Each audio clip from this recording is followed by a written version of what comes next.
Hello दोस्तों, जो हम 9th क्लास की NCERT बुक में मैथमेटिक्स का चैप्टर नंबर 5 यूक्लिड जियोमेट्री पढ़ रहे हैं, उसके बारे में हमने कॉन्सेप्ट पूरा पढ़ लिया पिछले लेक्चर में। आप उसको बिल्कुल देखें, तभी समझ में आएगा। ठीक है।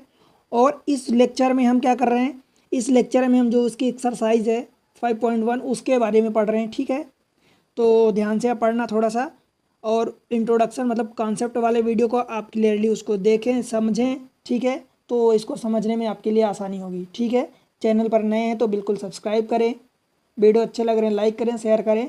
ठीक है, अपना बिल्कुल सजेशन दें जो आपको जैसा भी लग रहा है। ठीक है, और अपना सपोर्ट बना के रखना।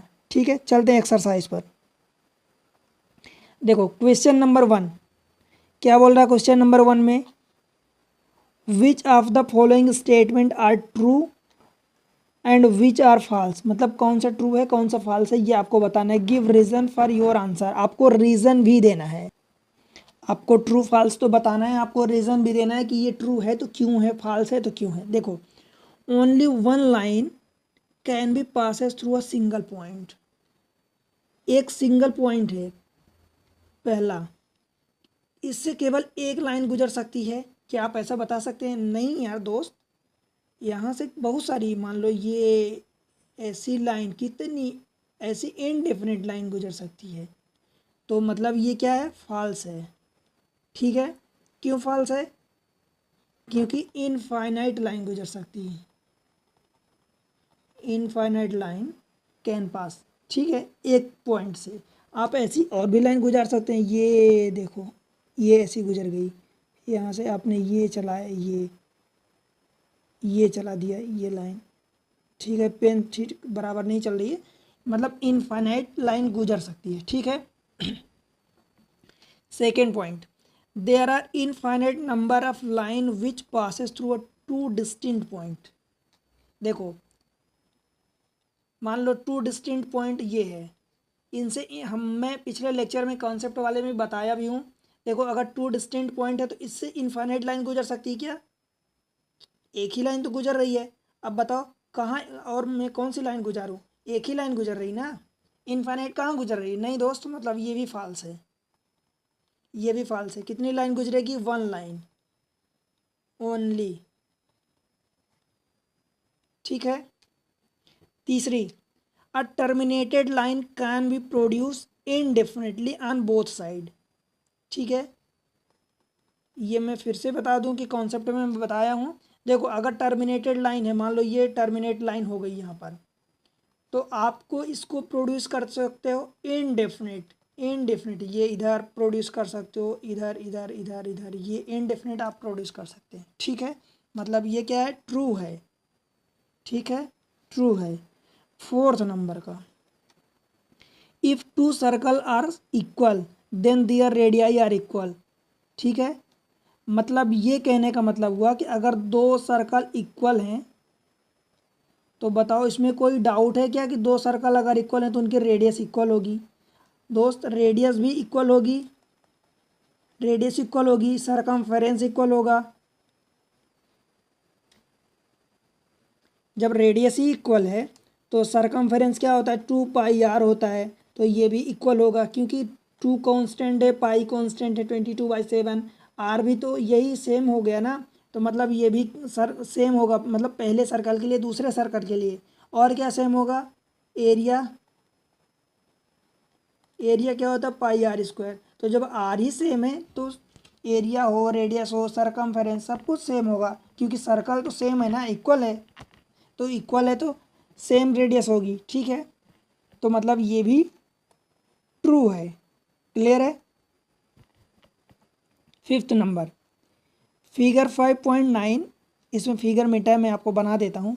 ए B equal to P Q and P Q equal to X Y, then देखो कहने का मतलब ये हुआ कि मान लो ये ए बी है लाइन एक, ये एक्स वाई है लाइन। ठीक है, ए बी, और ये लाइन मान लो ये पी है और ये क्यू है। कहने का मतलब ये हुआ फिफ्थ नंबर में कि A B is equal to P Q दिया है, A B equal to P Q equal to X Y. तो आपसे पूछा है कि एक्स वाई क्या होगा। तो आपने एक इसका पहला पोस्टुलेट आपने देखा था कि अगर कोई एक लाइन, पहला एक्सियोम्स आपने पढ़ा था कि अगर x इक्वल टू वाई है and y equal to Z है, मैं वहाँ पर ए बी करके समझाया था कि अगर a इक्वल टू बी है, b इक्वल टू सी है, तो a इक्वल टू सी मतलब x इक्वल टू जेड हो जाएगा या a इक्वल टू सी हो जाएगा। अगर ये ए बी के फॉर्म में लिखें b इक्वल टू सी, तो यहाँ से a इक्वल टू सी ये हो जाएगा। ठीक है, तो यही चीज़ बोला है। तो यहाँ पर क्या हो जाएगा, X Y is equal to क्या हो जाएगा, एक्स अगर A B equal to P Q है, P Q equal to X Y है, तो X Y equal to A B हो जाएगा। ठीक है, क्लियर है, बताओ कोई दिक्कत है? नहीं, अगले क्वेश्चन पर बढ़ें। ठीक है, चलते हैं अगले क्वेश्चन पर। देखो क्वेश्चन 2 क्या बोला है, give a definition for each of the following term, are there other term that need to be defined first, what are they and how might you define them. आपको पैरेलल लाइन डिफाइन करना है, तो क्या parallel line आप define नहीं कर सकते? क्या होती parallel line? Actually parallel line, देखो ये होती पैरेलल लाइन, ये पैरेलल लाइन है। तो पैरेलल लाइन की आप डेफिनेशन क्या लिख सकते हैं, ये लिखो, two line having no common point. इसमें देखो कोई कॉमन पॉइंट है, कॉमन पॉइंट किस में होता है, जब एक लाइन कहीं ना कहीं से उसको कट करती है तब ये कॉमन पॉइंट होता है। तो इनमें तो ये कट नहीं करेगी, इसको आप आगे बढ़ाएंगे तो ये ऐसी सीधी की सीधी बढ़ती जाएगी, ये भी अपनी सीधी की सीधी बढ़ती जाएगी, मतलब इनमें कोई कट तो होगा नहीं। जब कट नहीं होगा तो कॉमन पॉइंट कहाँ से होगा? तो two line having no common point, no common point and, first की बात करें पैरेलल लाइन, ये ऐसा शो करते हैं। एंड क्या होगा, डिस्टेंस बिटवीन देम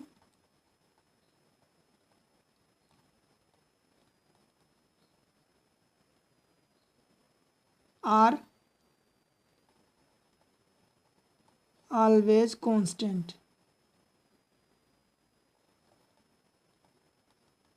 कैसे?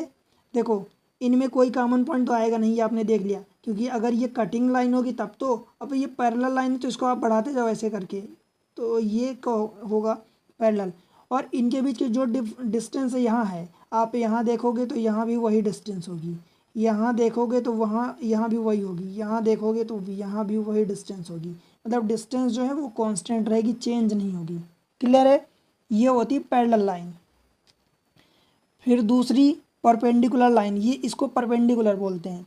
तो परपेंडिकुलर लाइन, इसकी डेफिनेशन क्या होगी बताओ, आप खुद ही सोच के बता दो मुझे। The line with two inch point क्या होगा, two line make angle 90 degree. एक मान लो ये लाइन है और एक ये लाइन है, अगर यहाँ 90 डिग्री बन गया तो ये परपेंडिकुलर हो जाएगी। तो लिख सकते हैं ना कि two line make 90 degree angle with each other. Two line make 90 degree angle with each other. ठीक है, कैसे? मान लो ये लाइन है ए बी और ये लाइन है सी और डी, तो ए बी लाइन भी सी डी के परपेंडिकुलर है और सी डी लाइन भी ए बी के परपेंडिकुलर है। ऐसा नहीं होता कि A B line C D के तो परपेंडिकुलर है पर C D line A B के परपेंडिकुलर नहीं है, नहीं, ऐसा नहीं होता। जैसे आपने इसमें मान लो कि लाइन ये L1 ले लिया, ये L2 ले लिया, ठीक है, या इसको चलो यहाँ पर भी L1 दे दो, ये L2 दे दो, तो L1 अगर परपेंडिकुलर है L2 के, विच मीन्स कि आप इसको ऐसा भी लिख सकते हैं L2 परपेंडिकुलर है L1 के, मतलब L1 अगर 90 डिग्री एंगल बना रही है L2 के साथ, तो L2 भी 90 डिग्री एंगल बनाएगा L1 के साथ, ये दोनों लाइन है। तो परपेंडिकुलर ऐसे होता है कि ये 90 डिग्री एक दूसरे के वर्टिकल। अब अगर इसी लाइन को आप घुमा दो, तो इसी लाइन को आप घुमाओगे तो ए बी सपोज ऐसे हो गया और ये सपोज सी डी ये लाइन हो गई, ए बी ऐसी हो गई, मैं इसी लाइन को ये घुमा दिया हूँ, तो अभी भी वो 90 डिग्री एंगल है, ठीक है। ये इधर भी 90, इधर भी 90, ठीक है। और ये एक लाइन के सीधा ये पूरा एंगल 180 होता है, ये यहाँ से भी 180, ये पूरा 180 होता है, मतलब एक लाइन के एक साइड का एंगल, और दूसरी साइड का एंगल 180। तो 180 में से आधा ये 90 हो गया, आधा ये 90 हो गया। क्लियर है। फिर तीसरा क्या पूछा, लाइन सेगमेंट। तो लाइन सेगमेंट क्या होता है, लाइन सेगमेंट आप इसको कैसे डिफाइन करोगे लाइन सेगमेंट को, the line with two end points are called line segment. मान लो ये एक लाइन हो गई, इसके जो एंड पॉइंट्स हैं इनको क्या बोलते हैं, लाइन सेगमेंट बोलते हैं। मीन्स आप डेफिनेशन में क्या लिख सकते हो, a line with two end point are called line segment.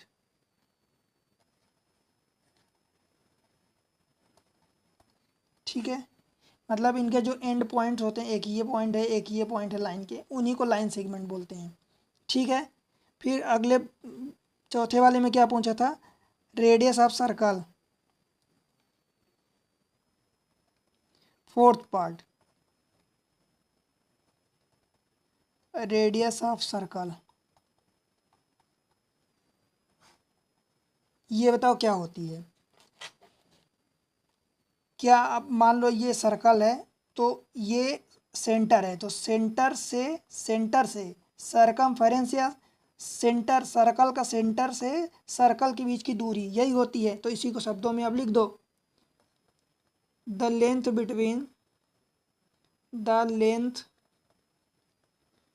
Between centre of circle and circle is called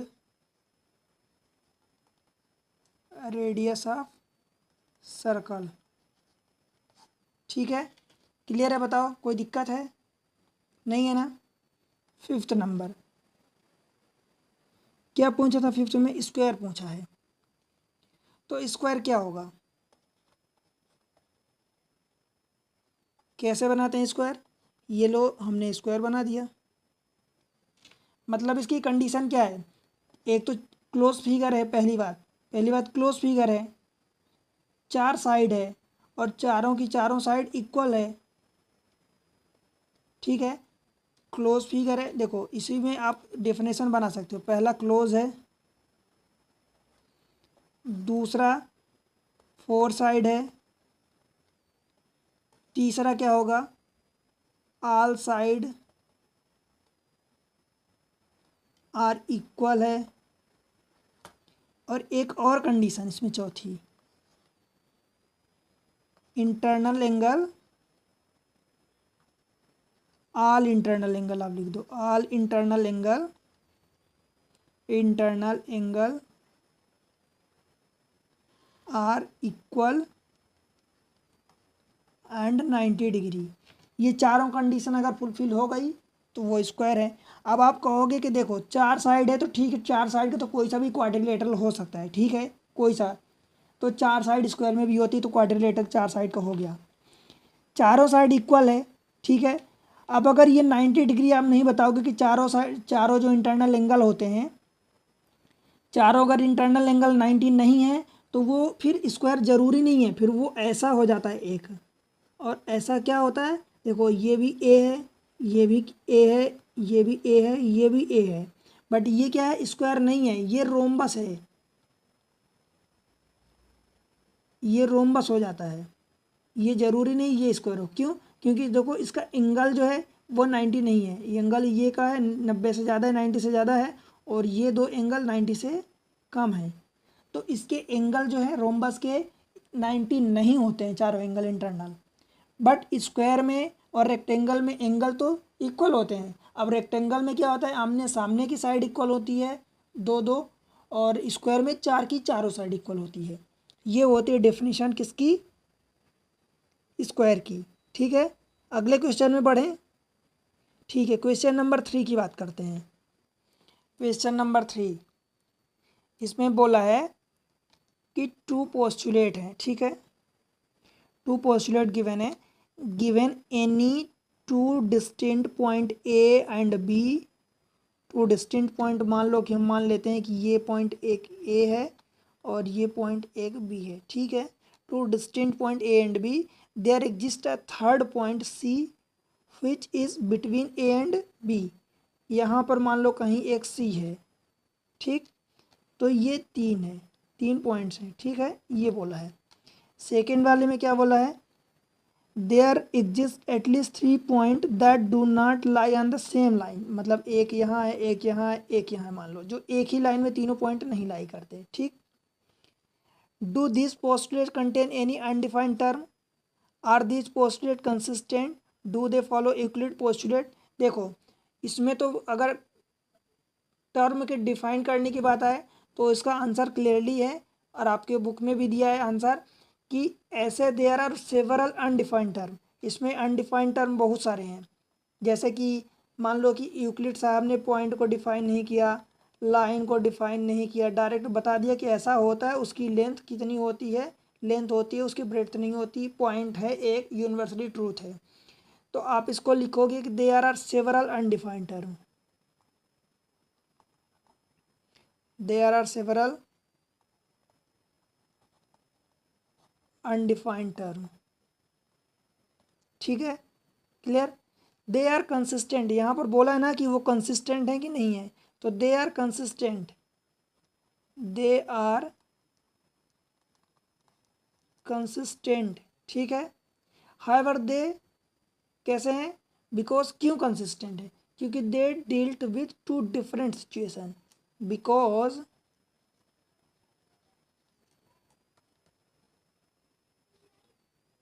they dealt with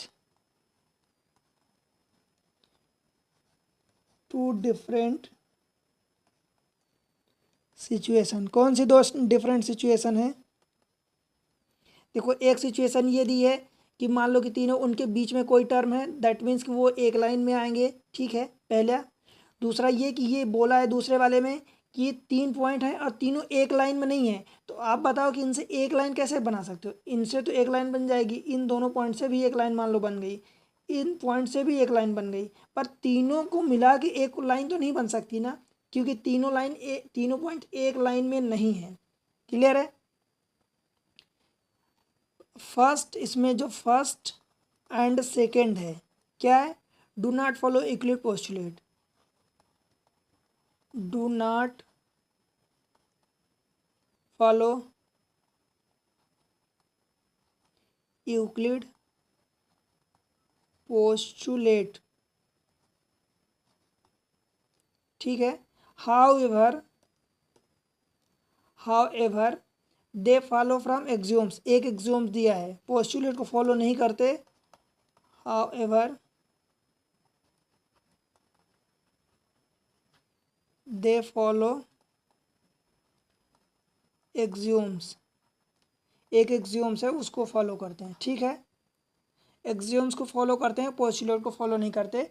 इसका आंसर क्लियरली आपकी कॉपी में बुक में दिया है, आप उसको देख लेना, मैं इतना समझा दिया हूँ। ठीक है, कि अगर तीनों एक ही लाइन में है तो एक अलग कंडीशन हो गई, तीनों एक लाइन में नहीं है तो वो अलग कंडीशन हो गई। ठीक है, आगे चलते हैं अगले क्वेश्चन पर। क्वेश्चन नंबर 4, इसमें ये बोला है क्वेश्चन नंबर 4 में, if two point, if a point C lie between the two point A and B. मान लो कि ये ए है, एक ए है, ये बी है, एक पॉइंट है एक लाइन पर, वहाँ पर एक पॉइंट सी है। ठीक है, such that A C equal to B C. अब जब A C equal to B C है तो आप क्या समझते हैं कि सी जो है ये मिड पॉइंट है, मिड पॉइंट है तभी A C equal to B C होगा। गिवन है A C equal to B C. ठीक है, then prove that A C equal to half of A B, explain by drawing the figure, आपने ये figure बना दिया, ठीक है। आपको ये गिवन है A C equal to B C, तो आपको प्रूफ करना है कि A C equal to half of A B, this much A B equal to half of A B. पहली बात तो आपकी माइंड अपने आप ही समझ गई होगी कि अगर ये x है और ये x है, क्यों x है दोनों, क्योंकि ए C equal to B C दिया है, ठीक है। तो ये भी x होगा तो ये भी x है, तो ए सी मतलब x जो है वो ए बी कितना होगा, A B X plus X, 2x होगा ए बी, तो ए बी का आधा ये होगा, तभी तो ये x is equal to X आएगा। ये तो मैं आपको समझाने के लिए लिख दिया हूँ, ठीक है। देखो इसको प्रूफ कैसे करेंगे, ये प्रूफ है। प्रूफ ऐसे करेंगे कि मान लो कि हमने एक एग्जाम्स पढ़ा था, क्या पढ़ा था कि अगर दो चीज़ें इक्वल है, दो चीज़ें इक्वल है तो उसमें हम कुछ भी ऐड करें, कुछ भी ऐड करें, ठीक है, तो वो दोनों चीज़ें तब भी इक्वल ही रहती हैं। या दोनों में कुछ भी सब्ट्रैक्ट करें तो भी इक्वल रहती है, दोनों में कुछ मल्टीप्लाई करें तो भी इक्वल रहती है, दोनों में कुछ सब्ट्रैक्ट मतलब डिवाइड करें, डिवीज़न करें तो भी इक्वल रहती है। तो यहाँ हम क्या कर रहे हैं, यहाँ हम ऐड कर रहे हैं, तो ये ए सी है, हम दोनों साइड ए सी को ऐड कर दिया। मान लो A C is equal to A C plus B C, अभी भी इक्वल होगी, क्यों, क्योंकि ये पहला गिवन है, ठीक है। अगर ये इक्वल है बाय एक्सियोम्स लिख देंगे, ठीक है। अब देखो A C plus A C, ये 2ac हो जाएगा, क्लियर है, is equal to A C plus B C, this is A C plus this is A B C, तो ए सी प्लस बी सी कितना हो जाएगा, ए बी हो जाएगा, होगा ए बी, क्लियर है। Which implies A C is equal to, ये 2 नीचे चला जाएगा तो ये हाफ ऑफ ए बी, और अपने को यही प्रूव करना था, ठीक है। बताओ कोई दिक्कत है, ये A C equal to half of A B आया, ऐसे ही आप ये बी सी को भी ऐसे प्रूव कर सकते हो, B C is equal to half of A B, कर सकते हैं ना, ये भी आप प्रूव कर सकते हैं। आपसे केवल पूछा यही है प्रूव करने के लिए, हेंस प्रूफ्ड, क्लियर है। अगले क्वेश्चन पर चलें, क्वेश्चन नंबर 5। क्वेश्चन नंबर 5 में क्या बोला है, in question number 4 if C is called the mid point. देखो सीधी सी बात है कि अगर वो ए सी और बी सी बराबर हैं तो सी जो है मिड पॉइंट होगा। If C is called mid point, ठीक है, ये if C is called mid point of the line segment A B, prove that every line segment has one and only one mid point. आपको ये बताना है, ठीक है। तो हम क्या करते हैं, हमें ये पता है, देखो अगर ये लाइन ए और ये लाइन बी है, अगर मान लो यहाँ पर कोई पॉइंट सी है, क्वेश्चन पिछले क्वेश्चन से ही बात कर रहे हैं क्योंकि बोला है इन क्वेश्चन नंबर 4, तो मान लो यहाँ पर कोई पॉइंट सी है जो मिड पॉइंट है, और मान लो prove that C is called the mid point of line segment, prove that every line segment has one and only one mid point. तो चलो मैं मान लेता हूँ कि एक पॉइंट और है ऐसा जो कि मिड पॉइंट है, और ये सी एंड डी दोनों डिफरेंट पॉइंट हैं, ठीक है। और हम ऐसा मान के चल रहे हैं, हम ऐसा एज्यूम करके चल रहे हैं कि सी एंड डी दो डिफरेंट पॉइंट हैं और दोनों के दोनों मिड पॉइंट हैं ए बी के। तो आप ये जानते हैं, मैं भी जानता हूँ कि ऐसा होगा नहीं, अगर मिड पॉइंट है तो मिड पॉइंट कोई एक ही होगा, और अगर दो पॉइंट होंगे तो वो कोइंसाइड करेंगे, बट हम ऐसा मान के चलते हैं कि सी एंड डी दो डिफरेंट पॉइंट हैं और दोनों मिड पॉइंट हैं। जो कंडीशन गिवन है उसके कंट्राडिक्ट चल रहे हैं, उसके हम कंट्राडिक्ट विरोधाभास लेके चलेंगे, और अगर ये दोनों पॉइंट कोइंसाइड करेंगे दैट मीन्स कि सी एंड डी दोनों एक ही पॉइंट होंगे, ठीक है। ये हम प्रूव करेंगे। तो हम क्या करते हैं, क्वेश्चन नंबर 5 है, ठीक है। हम क्या करते हैं कि देयर आर, मान लो let C and D are two different point, ठीक है, and they are lie between A and B, ठीक है। तो क्या होगा, क्या होगा आप बताओ, A C equal to B C दिया है। पिछले क्वेश्चन में क्वेश्चन नंबर 4 को रेफरेंस मानो तो A C equal to B C given है। ये देखो ये गिवन है A C equal to B C, ठीक है, ये इतना गिवन है आपको। जब A C equal to B C आपको गिवन है और आपने क्या निकाला, आपने यहाँ से एक तो फार्मूला निकाल लिया था A C equal to half A B निकाल लिया था। कैसे, देखो मैं ए सी में ए सी को ऐड कर रहा हूँ, क्योंकि किसी एक आपने एक्सियोम्स पढ़ा है कि किसी भी अगर दो इक्वल चीज़ें हैं उनमें कुछ भी इक्वल ऐड करोगे तो वो इक्वल ही आएगी। सब्ट्रैक्ट करेंगे, मल्टीप्लाई करेंगे, डिवाइड, तो यहाँ हम ऐड वाली यूज़ कर रहे हैं, ठीक है, सम वाली। तो ये ए सी प्लस हमने बी सी किया, तो यहाँ से 2ac equal to A C plus B C, A C ये पूरा इतना और प्लस बी सी ये इतना, विच इम्प्लाइज ये ए बी होगा। तो क्या हम A C is equal to half of A B कह सकते हैं? पहला हमने प्रूव किया। क्लियर है यहाँ तक? बताओ कोई दिक्कत है? नहीं है ना। और अगर हमने डी को मिड पॉइंट मान लिया, मान लो डी को हमने मिड पॉइंट मान लिया, तो इसी के अकॉर्डिंग ये A D equal to D B भी तो होगा या बी डी भी तो होगा। क्यों नहीं होगा? A D is equal to B D भी तो होगा। अगर हमने डी को मिड पॉइंट मान लिया कि डी मिड पॉइंट है, सी एंड डी दो मिड पॉइंट हैं अगर, तो A D equal to B D भी होगा।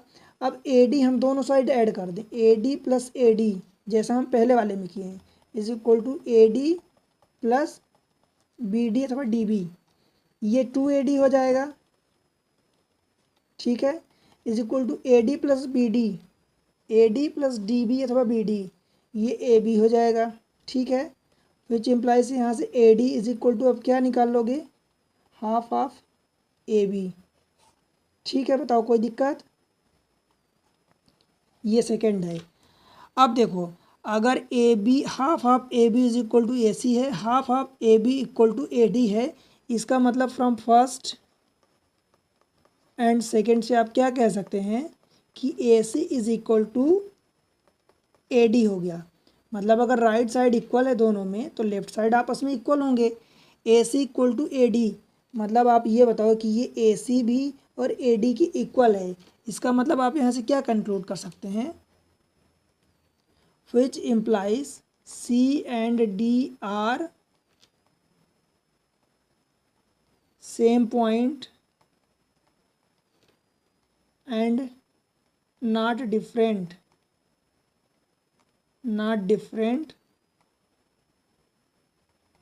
and they are coincide। C and D जो पॉइंट हैं वो जो हमने माना था कि हमारा एजम्पशन टू डिफरेंट पॉइंट हैं वो रॉन्ग हो जाएगा, ठीक है। अब आर एजम्पशन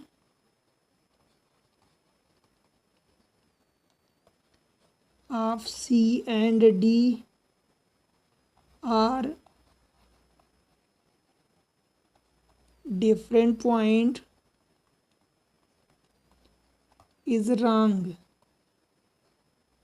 ठीक है। हमारा जो एजम्पशन माना था कि सी एंड डी दो डिफरेंट पॉइंट है वो रॉन्ग हो गया।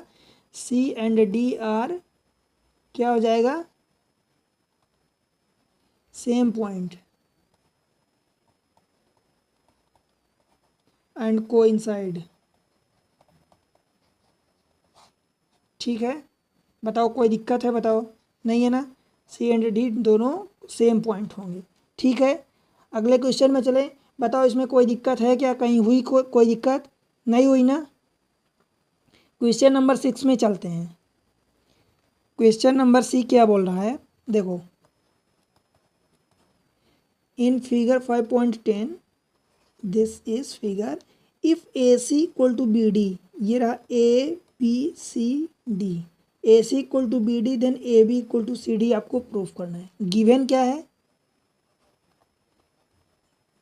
गिवन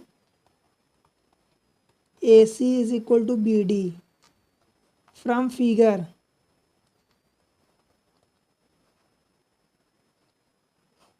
देखो ए सी क्या है, ए सी ये पूरी लेंथ है, ये पूरी लेंथ, तो ए सी को आप A B plus B C लिख सकते हैं,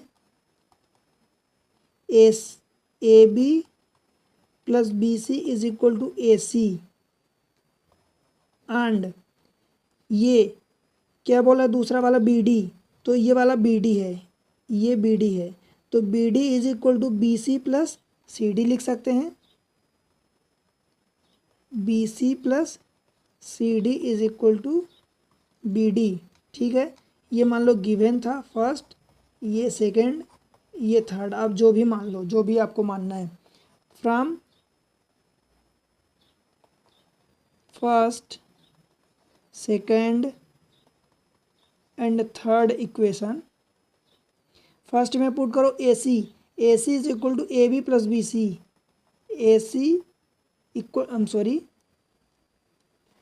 देखो A C equal to B D ये गिवन है, तो ए सी की वैल्यू पुट करो A B plus B C is equal to B D की वैल्यू पुट करो B C plus C D. ये बी सी अभी आपने पढ़ा है कि अगर दो एक्सियोम इक्वल हैं तो उनमें कुछ ऐड किया जाए तो भी वो इक्वल होते हैं, तो अगर ऐड किया जाए तो उनमें कुछ सब्ट्रैक्ट भी तो कर सकते हैं, तो ये सब्ट्रैक्ट करें तब भी इक्वल होता है। तो A B plus B C जो दोनों में चीज़ें हैं उन्हीं को हम सब्ट्रैक्ट कर देते हैं दोनों साइड से, B C is equal to B C plus C D minus B C, ये हमने दोनों साइड सब्ट्रैक्ट कर दिया। जब सब्ट्रैक्ट किया तो ये आपस में कट जाएगा और ये इसमें हम क्या लिख सकते हैं, बाय कैंसलिंग एक्सियोम्स। ठीक है, कैंसल्ड बाय एक्सियोम्स, इसमें ये लिख देना। तो यहाँ से क्या हो जाएगा, A B is equal to C D. अब देखो यही अपने को प्रूव करना था क्या, ये तो आपको बना बना के मैं समझाया हूँ कि आपको ऐसे कॉपी में लिखना है, टिप टाप करना है। आपको दिख रहा है कि ए सी और अगर बी डी इक्वल है तो ए सी में आप A B plus B C लिखोगे और बी डी में आप B C plus B D लिखोगे, तो बी सी दोनों में कॉमन, तो ये तो दोनों कॉमन हो गया, तो बचा क्या, A B is equal to C D. आप ऐसे लिखो, देखो ना, ये ए सी को डायरेक्ट लिखो आप, A B plus B C is equal to B D को क्या लिखोगे, B C plus C D, ये बी सी कट गया तो बचा क्या, A B is equal to C D. ये डायरेक्ट क्वेश्चन का आंसर हुआ। ठीक है, पर ये आपको समझाने के लिए लिख दिया हूँ कि आपको एग्जामिनर को थोड़ा दिखाना है कि हाँ आपको पता है, आप एक्सप्लेन कर सकते हैं। ठीक है, वही चीज़ आप इसको इक्वेशन फर्स्ट दे दिया, इसको मान के जो आप डायरेक्ट जो यहाँ वैल्यू पुट किए हैं ये डायरेक्ट इनको इक्वेशन नंबर 2 दे दिए, इसको थर्ड दे दिए, जो गिवन है उसको फर्स्ट दे दिए। बस तीनों इक्वेशन को यूज़ करके फिर ये आपने जो चीज़ आप यहाँ से ये लेफ़्ट की राइट की कट कर सकते थे, तो आपके पास एक्सियोम्स है तो दोनों साइड कुछ सब्ट्रैक्ट कर दिया, सेम थिंग्स जो आपके पास प्रेजेंट थी कि आपको वही कट जाए। ठीक है, अल्टीमेटली ये क्वेश्चन हुआ।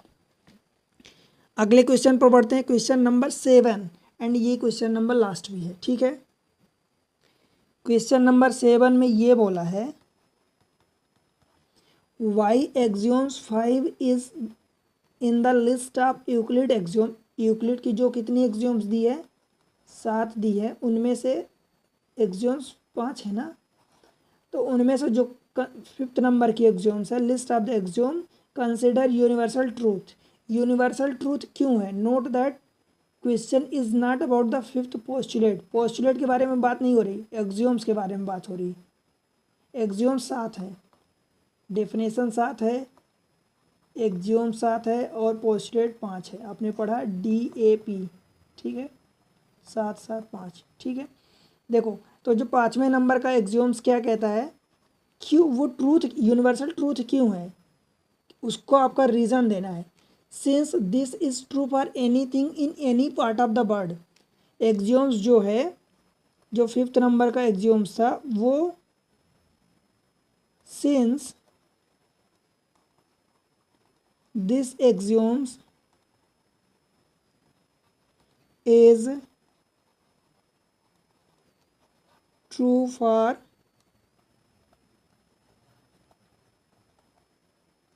anything in any part of the world. Hence, this is universal truth.